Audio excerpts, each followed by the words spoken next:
I am concerned about the current climate. I think any thinking person would be concerned about the current climate. I'm not gender politics neutral. I'm a gender progressive. I'm a feminist family therapist, have been for over 30 years. And, you know, I think before what happened in the election, there was a kind of complacence. Uh, Patriarchy was not a hot topic. Feminism was not a hot topic. It was sort of like, well, we've got that nailed. Obama's got it. It's cool. And this has been a real wake up call. Suddenly, talking about men, difficult men, men's psychology, patriarchy, and what it does to all of us is a hot topic again, as it needs to be, because let's face it. I mean, the traditional feminism of the last 40 years took a serious blow in this last election, and things that were taken for granted, I think we got a little complacent about. We need to wake up to.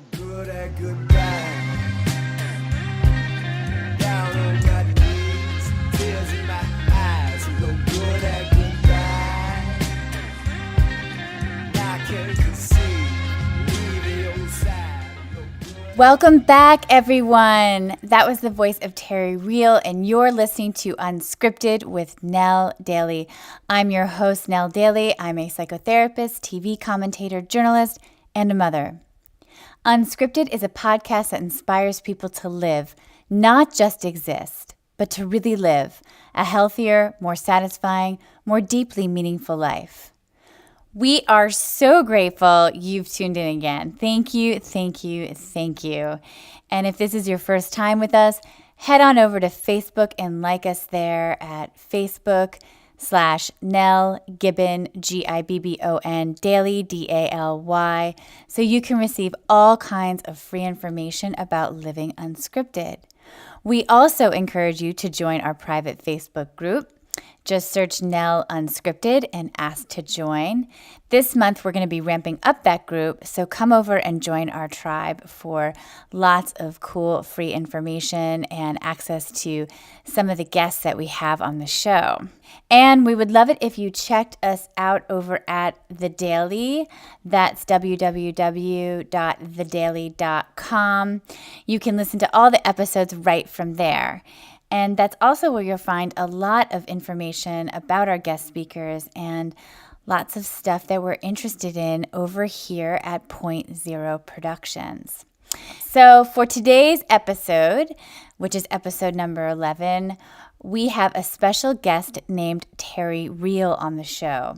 For those of you who don't know about Terry, he's one of America's most popular therapists. I'm not kidding. Not only do I think he's brilliant at what he does with patients and teaching other therapists, which he does quite a bit of. He actually works a lot with the likes of Esther Perel. For any of those who don't know who she is, you can Google her name and watch her incredible TED Talks. But I think Terry Real is a visionary, which is a sign of true brilliance to me. And let me tell you why. He wrote a book in 2008 called The New Rules of Marriage, which talks about how marriage dynamics and intimate relationships between men and women are dramatically changing because women have become more powerful. They're actually more powerful than they've ever been before, and they're more financially independent. His book was cutting edge then, but I believe it's even more relevant now, almost 10 years later. I actually wanted to talk to Terry about what I'm calling the new masculine identity emerging in this country, especially in light of the last election. What do I mean by all of that? As many of you know, I voted for Hillary. Now, please, many of my Republican and conservative friends listening out there, don't push the pause button. The whole point of Unscripted is to have open-hearted discussions from both sides of the table. And for any of those who know me well, you know I'm like the most open, non-judgmental person in the world. So all of my Fox friends out there, which is why Fox actually has me on quite a bit, stay with me. You know I love to keep the conversations going after we're on air because I learned so much from you, even if we differ. In fact, I actually think I tend to learn a lot more from you than the people in my own camp, which makes sense because I already kind of know my own camp. So, what did I see in this last election that I really want to dive into a little bit more here? I saw people suffering all across America, and I think men in particular are suffering. I don't want to say the most because obviously there's other disenfranchised populations out there that are going through their own troubles, and we're going to cover a lot of those topics on Unscripted, but I have become very, very interested in men. Women have found a tribe, and we saw that with the Women's March. Men and their identities, the traditional things that used to define the American man, have now been tossed into a state of confusion, which is actually a phrase that Elizabeth Lesser used, and I believe we kept it in the last episode that we did, which was with Elizabeth Lesser. Because let's face it, making a living, which has always been crucial to a man's identity, has become much more difficult in this country. Financial stress, changing roles, all of it has put pressure on men and modern marriages like never before. So I asked Terry his thoughts on all of this because he is a world-renowned marriage therapist and because he's a visionary. His work, in fact, the work that all therapists do in the privacy of our offices with clients and patients, gives us the privilege, the real privilege of having our finger on the pulse, deeply on the pulse of what's happening between men and women in America right now. So without further ado, Terry Real for this Thursday's episode of Unscripted.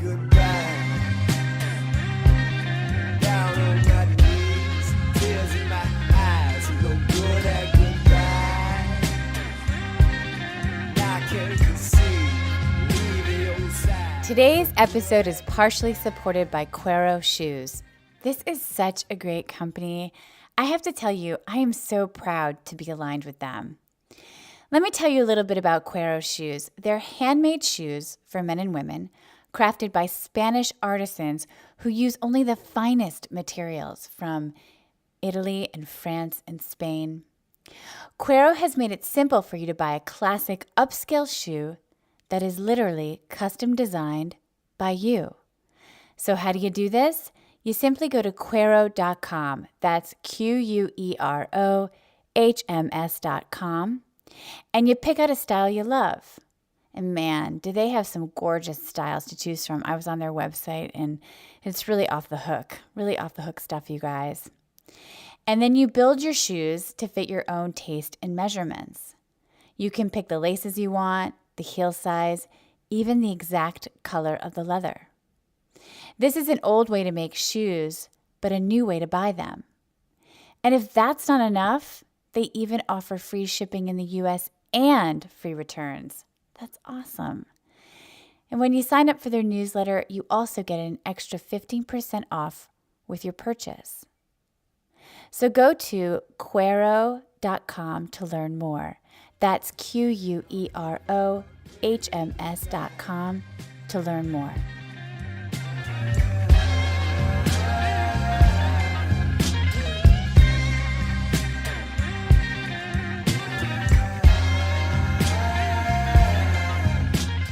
Today on the show, we have a best-selling author and an internationally recognized speaker, a marriage and family therapist, Terry Real. He is the author of 3 books, I Don't Want to Talk About It, which is about overcoming the secret legacy of male depression, How Can I Get Through to You, which is about closing the intimacy gap between men and women, and his latest book, The New Rules of Marriage. He is also the founder of the Relational Life Institute. He is a senior faculty member of the Family Institute of Cambridge in Massachusetts and a retired clinical fellow of the Meadows Institute in Arizona.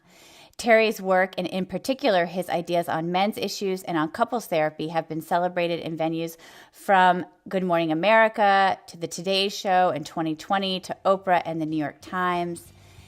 I mean, I can't say enough about this man.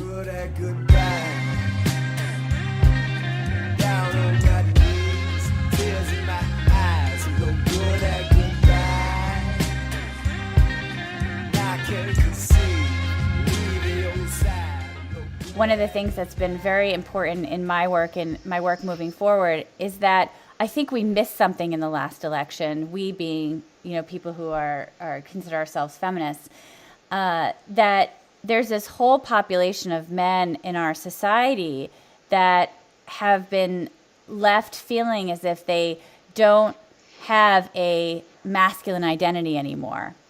Yes. And the backlash to that is electing someone like Donald Trump, who is really the uber patriarch.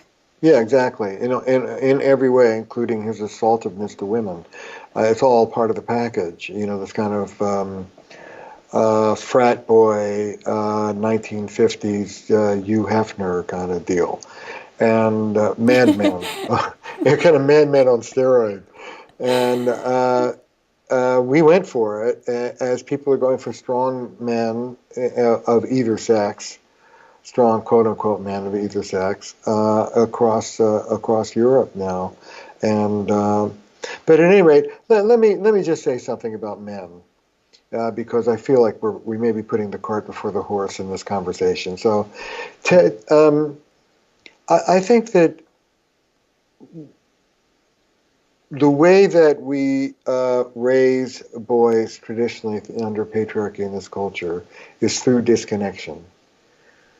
Boys start off as deeply attached, as authentically connected as girls do, and the feminist psychology, Carol Gilligan and the Stone Center Theater wrote about girls' loss of voice, their wound relationally, at about the age of 13. Boys' wound comes at, the age, 3, 4, 5. It's almost preverbal. But by the time a boy is 4 or 5 years old, studies indicate that he's less willing to express his feelings than he had been, and the girls are. Not less feelingful, but he's already read the politics of the situation, playground politics, I call it. He's already read the code, and the code of masculinity is, in essence, to be invulnerable. What it means to be a man is to not be a girl, to not be a sissy, to not be weak. The essence of traditional masculinity is invulnerability. The more invulnerable you are, the more manly you are, and the more vulnerable you are, the more girl you are. But anybody listening to Brene Brown, or anybody these days, knows we connect through our vulnerabilities. Men have been sold an incredible bill of goods. It's like, well, you have to go out there and be uber warriors and not have a scrap of softness on you and just be hard, hard, hard. Hard abs, hard soul, the hard dick, hard everything. And anything soft will be despised. And if you do that, then you will be worthy of love. And of course, who wants to love a hard man like that? It's impossible. And what women have woken up in the last century. Women, after World War II and during World War II, joined the workforce. It's one of the great moments of history. And women are no longer dependent upon men.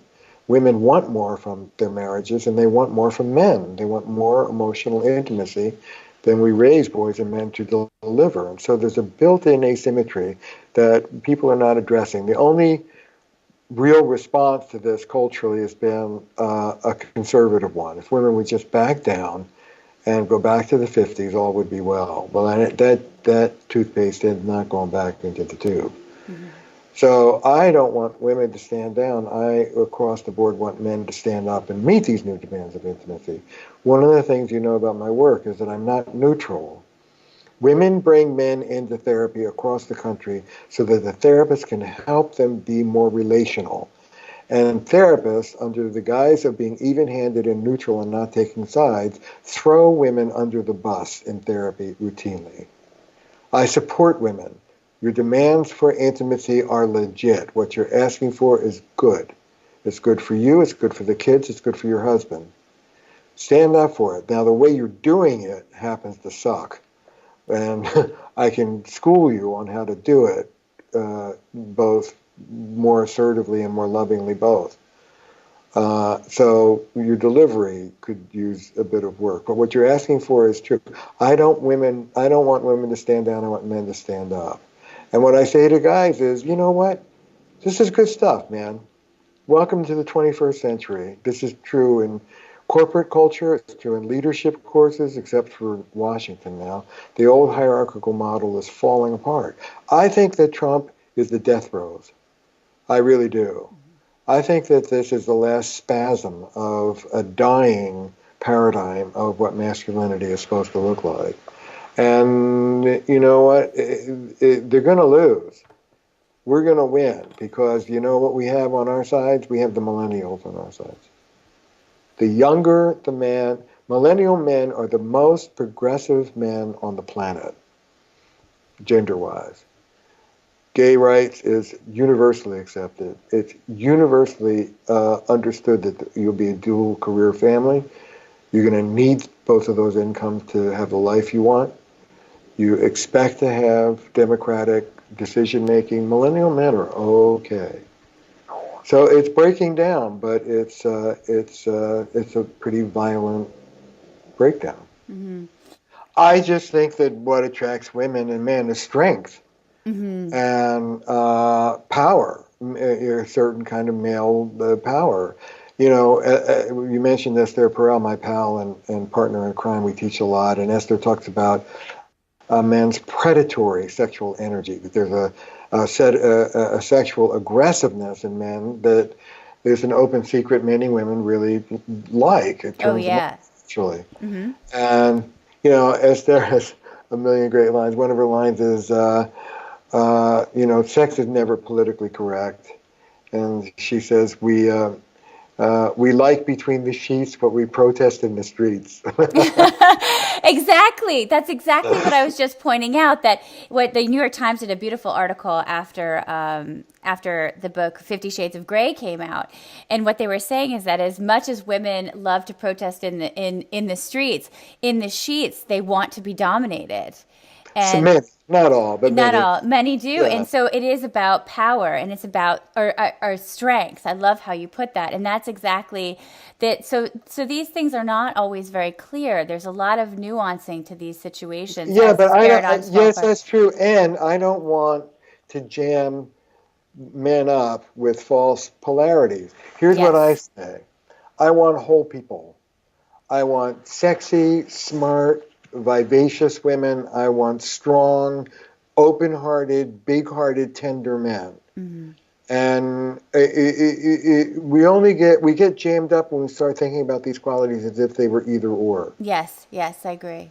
Yeah. Uh, I like to talk. You're a New Yorker. I'm from Jersey. Yeah. One of the few, perhaps the only good things that came out of 9/11 was for me, and I show this to audiences when I talk around the country, was pictures of big, burly firemen and policemen in 9/11 holding each other and crying. And even Rudy Giuliani sitting down the steps of City Hall and crying. And these are not sissy men. And you call one of these guys a sissy, I want to be there. These are big-hearted, strong men. I want people to be whole. You know, back in the day, there was a time when people worried if our girls got smart that they wouldn't be attractive.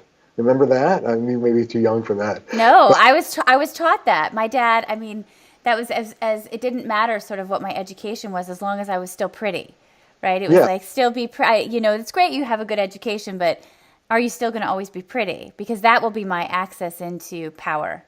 yeah, yeah. Hmm. And to some degree, I think it has been, but that's another conversation. Yeah. But um, uh, so I think that the whole system is breaking, but it really depends on age. And baby boomers, you know, there's a what do they call it? The Great Divorce Revolution. Baby boomers' divorce has doubled in the last 20 years. It's an epidemic of divorce amongst baby boomers. And I think it's directly related to the breakup of the traditional roles. And, you know, 70% of divorce is instituted by women. Women are the ones that are unhappy. Women will listen to this podcast. Women will fuel the self-help industry. Women tune into Oprah. And Self Magazine did a survey a while back and asked women over 40, would you marry the same guy again if you had the chance? Are you ready for this? 78% said no, they would not. Hmm. Women are unhappy in marriages these days. And I think men need real help. But there's no difficulty being a warrior when it's time to be a warrior, and being a tender-hearted man when it's time to be tender-hearted. I don't see these as confusing. Hmm. A overtly driven, covertly shame-filled man coupled with an overtly compliant, covertly resentful woman. Not a good That, recipe. yeah, but that is America's power couple. Oh, can I? That is good. That is like, I'm going to tweet that today. That is it. Yeah, that's what the culture rewards. You know, Yes. I talk about three parts of the human psyche: the adult part, prefrontal cortex, present base, and then everybody knows about the famous wounded child part, the wounded part from your early childhood. But there's also a middle part, usually conceived of as an older child part of you, that I call the adaptive child, the part of you that adapted, the part of you that um, it's a kid in grown-up's clothing. It's a kid's version of what an adult is that you cobbled together in that crazy family and crazy culture of yours. And our culture rewards adaptive children and is afraid of functional adults. We don't like functional adults in our culture. It makes it's too scary. But What is, can you adaptive just children, explain that to me? We don't reward functional adults. Can you just break oh, that an down a little bit adapt, further? yeah, let me give you the breakdown. Adaptive child, I even have a slide, you can have it and put it in if you want at some point. But adaptive child is black and white. The adaptive child is a kid's version of a grown up. And it's what you cobbled together in reaction to whatever was crazy in your family and the culture. So, for example, if I had an intrusive mother who's suffocating and all over me, I will adapt by going behind walls. And I'll stay behind walls for the rest of my life. That's part of what James Masterson called your character defenses, your what most people call your character, your personality. But there's another consciousness beyond that, which I call the functional adult. It's non-triggered. It's truly mature. It's not black and white. It's nuanced. It's not harsh. It's forgiving. It's not relentless. It's understanding. It's warm instead of cold, and it's flexible instead of rigid. It's a more mature version of you that is here and now in the present and not being triggered by that emotional brain limbic system that calls to us when we're in the heat of the moment. And most of the men and women that I treat have lived most of their lives in their adaptive child, thinking it's a functional adult. And many of them are rewarded by the world at large, but they make a hash of their personal lives, particularly men. You know, my beat, much as yours, it sounds like, my beat, my guy is a very smart, self-made, driven, highly successful asshole. I actually said to a millionaire who will probably be a billionaire quite soon at some point, I said, I am the gateway to making sure you're never a total asshole. Yeah, there you go. There you And I said, that's what you pay me for, to make sure you don't become a complete asshole. Because that's the one thing that's pretty amazing, is that when you treat these very powerful men, that's your beat, and you and their wives bring them in. What really you can see, the help that you give these couples is when I don't want to say side with women, but kind of, right? No, and no, no, and no. you give Listen, them the perspective, saying, hey, yeah, dude, you're being a total dick. Like, yeah. you're not being a nice Well, that, guy, and she's not going to want to have sex with you anymore yeah, right, because you're not nice. And right. it's they hear it, and you can see them in I the call that waking up our clients. yeah, and it's just a subjective point of view, but and if they can take it from you, if they can open their hearts, take it, because look, we all know the truth. It resonates inside of us. If we're being an asshole, most of us really know it. And Well, sometimes it takes somebody else, if you're being a bit of a bully, to say stop. Stop or you're Yeah. going to lose everything. And they go, okay, I have to stop. Well, you just summarized relational life therapy, the therapy that I did. What you're describing is what I call, there's a technical term for it, I call it joining through the truth. Yeah. It's telling the truth to difficult people, particularly difficult men, in a way that leaves them feeling like you're on their side and you're pulling for them. You know, therapy school therapy has a number of design flaws. And Huge. I yeah, talk about this constantly on the podcast. Huge. yeah, I keep waiting, Terry. It's so nice to find someone else in the tribe because I keep waiting for guys like in white coats to show up at my door and say, "You're done." Like you're no, no, done. no, Like you're you're not not. allowed to No, practice no. anymore because you feel so unorthodox if you actually practice in this way, which is just being real, right? Yeah, being real. That's right. That's right. Yeah. So joining through the truth, it means when I was in therapy. Look, here's the flaws. One, if you're with a difficult person in general, a difficult man in particular, you have to be nice to them. Wrong. Penalty box. That doesn't do shit. The key thing is to tell them the truth in a way that opens their hearts. Yeah. And therapists don't do that. We handle these men with kid gloves. The other thing is that we're not supposed to take sides, when in fact, in the work that I do, I take sides. I say, look, she's right, you're wrong, and here's why, and here's what you need to do.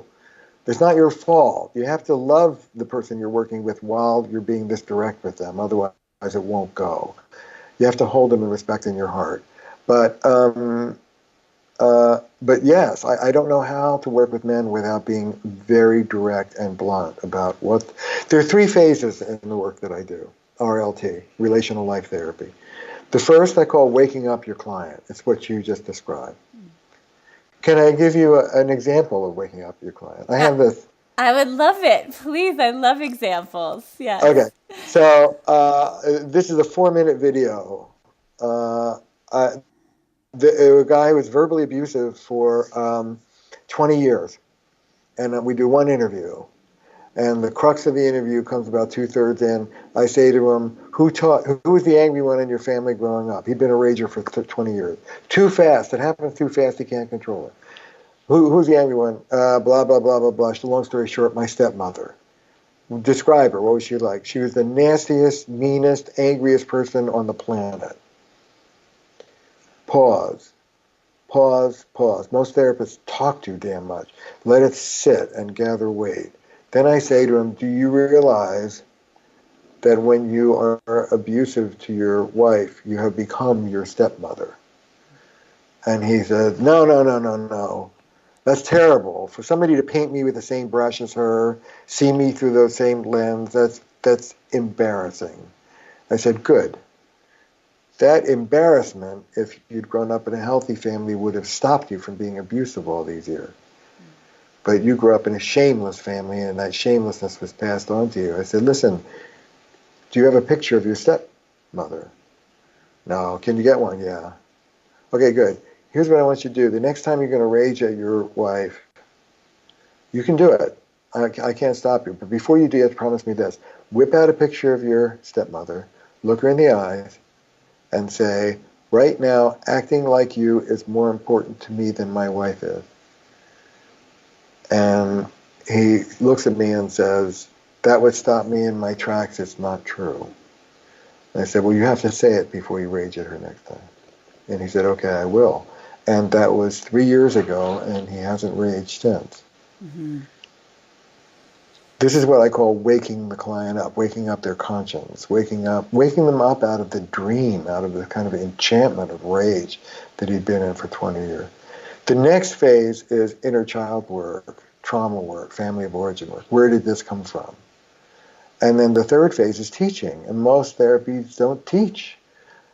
I teach people how to have good boundaries, how to have good self-esteem, how to speak up with love, how to answer with a generous heart.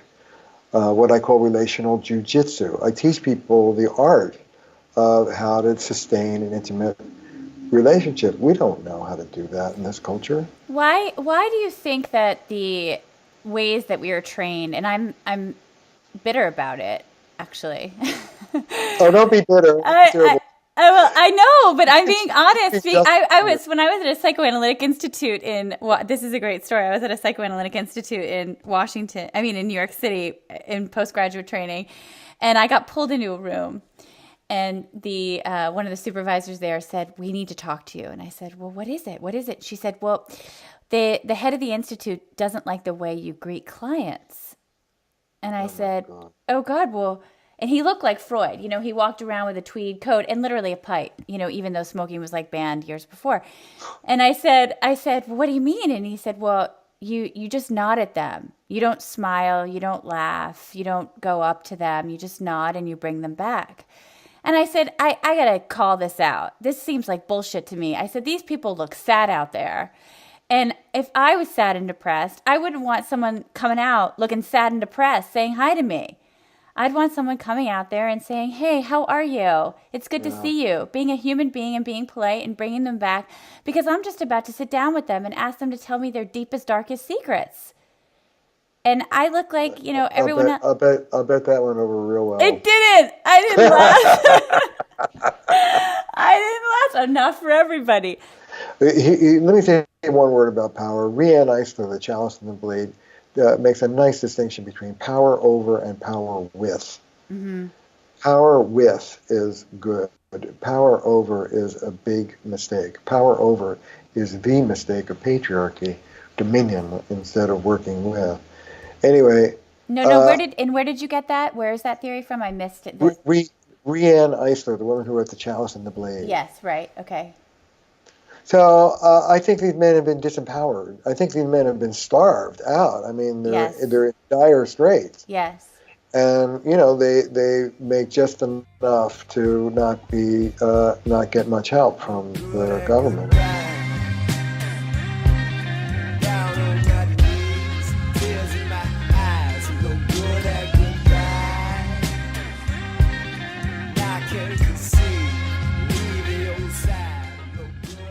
For more information on anything we shared, please go to thedaily.com. That's THEDALY.com, or email me and my team at Nell, NELL, at thedaily.com. And join our private Facebook group where you'll have access to more free content, a message board, which I'll be checking in on every day. And that private Facebook group is Daily Unscripted. So let's start building that tribe. Thanks so much for listening. Until next time. Peace out.